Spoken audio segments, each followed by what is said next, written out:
दोस्तों बात करते हैं वोडाफोन आइडिया लिमिटेड की। 8.55 का स्टॉक हो चुका है। 108 मिलियन शेयर्स हमारे सामने आज ट्रेड हुए हैं। 10 रुपए का इसमें एवरेज टारगेट आया है हमारे सामने। 8.55 के स्टॉक से 10 रुपए का टारगेट, यानी कि यहाँ पर 17% का अपसाइड आपको देखने को मिलने वाला है।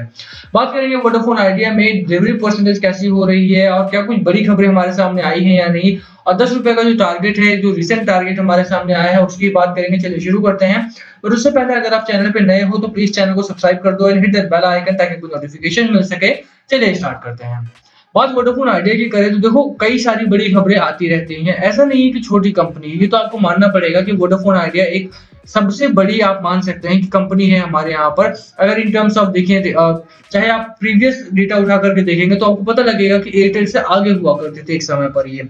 बट अभी जब टाइम बदला धीरे धीरे करके और वोडाफोन आइडिया कई सारे मर्जर वगैरह के साथ साथ डाउनवर्ड जाती रही है। यहाँ पर आज की बात करें हम, प्रेजेंट सिचुएशन क्या है हमारे सामने, तो कुछ एक दिन पहले अगर आप देखेंगे तो 1 महीने 2 महीने पहले तो वोडाफोन आइडिया कंपटीशन में नहीं उतर रहा था। अभी Vodafone Idea toe to toe लड़ाई कर रहा है एयरटेल और जियो के साथ। जियो का एक बड़ा फेवरेट पैरामीटर है, ये फेवरेट पॉलिसी है, प्लान है कस्टमर गेन करने की, कि फ्री प्लान बहुत देते हैं वो लोग। और फ्री प्लान की वजह से ही लगातार वो लोग मतलब खबरों में भी रहते हैं और साथ ही साथ कस्टमर बेस भी गेन करते हैं। इस बार जियो ने भी प्लान लॉन्च किया, साथ ही साथ एयरटेल ने प्लान लॉन्च किया और वोडाफोन आइडिया ने भी साथ में ही प्लान लॉन्च किया, यानी कि कंपटीशन में लगातार उतरा है। वोडाफोन आइडिया ने ऑफर किया 49 रुपए का फ्री प्लान, 38 रुपए का आपको उसमें टॉक टाइम मिलेगा और 100 MB डेटा आपको दिया जाएगा। इस प्लान की खासियत यह है कि एयरटेल और जियो ने अनाउंसमेंट किया है, बताया नहीं है किसको मिलेगा किसको नहीं मिलेगा। वोडाफोन आइडिया ने अपने 6 करोड़ मतलब ओवरऑल सभी कस्टमर्स में 6 करोड़ कस्टमर्स को सिलेक्ट भी कर लिया है कि किनको ये प्लान मिलने वाला है। तो ये एक अच्छी खबर है। इस बार वोडाफोन आइडिया चूका नहीं है, इस बार वोडाफोन आइडिया पीछे नहीं रहा है और टो टू टो की लड़ाई लड़ी है वोडाफोन ने, और इसका बेनिफिट आपको देखने को मिलेगा कस्टमर गेन के तौर पर।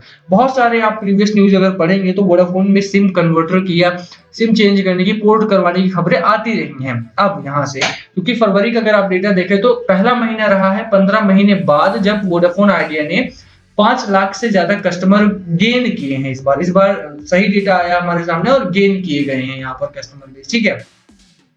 तो अब वोडाफोन आइडिया ब्रॉडबैंड की वजह से, क्योंकि ब्रॉडबैंड बहुत अच्छा होता है इनका, ब्रॉडबैंड की सर्विस बहुत अच्छी है इनकी, और सिम वगैरह में जो 49 रुपए का फ्री प्लान दे रहे हैं, इसकी वजह से मार्च का डेटा भी हमारा ठीक ठाक आ जाएगा, आप देखेंगे यहाँ पर। बट ओवरऑल अगर आप देखेंगे तो लगातार वोडाफोन आइडिया हमारा तेजी से ग्रो कर रहा है। इस महीने में काफी कस्टमर बेस बढ़ने की कोशिश है इन लोगों की, बढ़ाने की कोशिश है इन लोगों की, और वो होता हुआ देखने को मिलेगा भी हमें।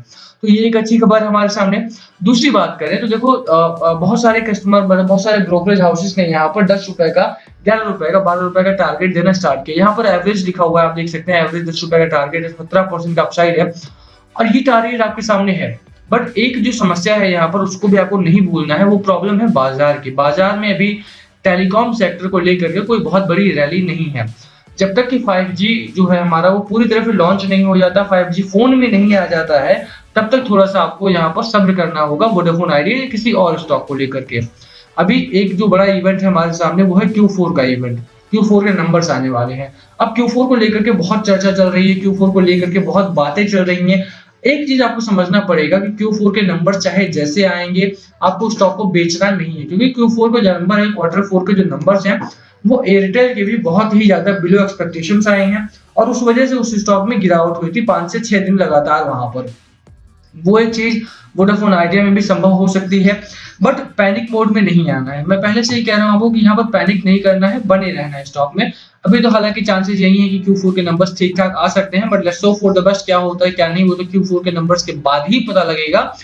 बट एक चीज जो अच्छी हुई है यहाँ पर वो ये कि आप देखेंगे तो 10 रुपए का टारगेट आया, उसके डिलीवरी परसेंटेज में चेंजेस आए हैं हमारे सामने। 19 मई की बात करें तो 38% की डिलीवरी हुई थी, उसके बाद 36%, उसके बाद 37% और उसके बाद 31%। 24 मई को गिरावट का बाजार, प्रॉफिट बुकिंग का बाजार, और उसमें भी 31% की डिलीवरी। अब देखिए कि वोडाफोन आइडिया, जैसा मैं हमेशा कहता हूँ, छोटा स्टॉक नहीं है। यहाँ पर आजकल यहाँ पर शेयर्स भले ही कम ट्रेड हो रहे हों, बट एक समय ऐसा भी था जब इसमें 800 मिलियन, 900 मिलियन, 500 मिलियन, 1 बिलियन तक का शेयर्स ट्रेड होता रहा है। अभी यहाँ पर 38 मिलियन की डिलीवरी 24 मई को हुई है, यानी कि लॉन्ग टर्म के लिए बाइंग हुई है। 64 मिलियन उससे पहले 33 मिलियन, उससे पहले 45 मिलियन, तो लगातार स्टॉक में खरीदारी बरकरार रही है और इसी खरीदारी का आपको फायदा ₹10 के टारगेट का बेनिफिट उठाना है, आपको बने रहना है स्टॉक में। देखो ₹10 का टारगेट है, इसका मतलब ये नहीं है कि मतलब यहीं तक जाएगा स्टॉक, क्योंकि यहाँ तक तो बहुत सारे लोगों का लॉस भी रिकवर नहीं होने वाला है, बट स्टिल होल्ड करने की मेरी सलाह आपको यहाँ पर रहेगी। बाकी बात चार्ट पैटर्न की करें तो चार्ट पैटर्न अभी भी न्यूट्रलिटी में बरकरार है। हमारा आरएसआई वहीं 46 का आरएसआई है। मैकडी की बात करें तो मैकडी हमारा अगर आप देखेंगे तो बुलिश टू न्यूट्रल जोन में जरूर है हमारे सामने, बट एक जो चीज होती है कि वो एक अच्छी रैली आती है, उसके लोअर रेंज ब्रेक करके अपर रेंज में आता है। मुझे लगता है कि 1 से 2 दिनों में 3 दिनों में एक अच्छी रैली आने की संभावना यहाँ पर भी बनती है और वोडाफोन आइडिया अपना ये जो ब्रेक है उसको ब्रेक कर सकता है बिकॉज ऑफ सम न्यूज। ठीक है, अगर मार्केट सपोर्ट करता है तो मार्केट में वीकनेस है इस समय पर, और मार्केट की वीकनेस का थोड़ा सा नुकसान मोस्ट ऑफ द स्टॉक्स को हुआ है, आज के दिन में भी हुआ है और आगे भी होगा अगर मार्केट हमारा जल्दी ही रिकवर नहीं करता है तो। एक प्रॉफिट बुकिंग जैसा जो जब माहौल बन रहा है लगातार, वो प्रॉफिट बुकिंग लगातार परेशान कर रही है और ये प्रॉफिट बुकिंग खत्म होनी चाहिए मार्केट से। आप देखेंगे तो डीआईआई जो लगातार खरीदारी में थे अब वो बिकवाली में उतर आए हैं ना। तो 707 करोड़ का माल इन्होंने कल डंप किया था। आज का बाजार देख करके आप सोच ही सकते हैं कि माल डंप हुआ है आज के दिन में भी। तो जब भी इस तरह की डंपिंग वगैरह होती है तो प्रॉब्लम रहती है बाजार में, और प्रॉब्लम की वजह से जो एक प्रेशर बनता है बाजार पर, उस प्रेशर को फील किया जा सकता है बाकी स्टॉक्स में भी। तो वो प्रेशर आज वोडाफोन आइडिया पर भी देखने को मिला है। बात एफआईआई एफपीआई की करें तो यहाँ से खरीदारी लगातार आ रही है, ये एक अच्छी बात है। 585 करोड़ का 600 करोड़ के आसपास का माल यहाँ पर उठाया गया है। पिछले 2 से 3 दिनों में एफआईआई एफपीआई ने काफी अच्छा खासा माल यहाँ पर उठाया है और उसकी ही बदौलत यहाँ पर जो बाजार है हमारा वो लगातार न्यूट्रल जोन में बरकरार रहा है। तो एक चीज आपको समझना पड़ेगा, अगर बाजार न्यूट्रल जोन में भी रहता है तो भी एक अच्छी खबर है हमारे सामने, तो भी कोई प्रॉब्लम वाली बात नहीं है। क्यों? क्योंकि न्यूट्रलिटी में भी देखो प्रॉब्लम जो है वो खत्म नहीं हुई, चाहे वो कोविड-19 की समस्या रही हो हमारे सामने, चाहे म्यूकरमाइकोसिस की हो, ब्लैक फंगस इन्फेक्शन, अभी तो व्हाइट फंगस इन्फेक्शन भी आ गए हैं हमारे सामने।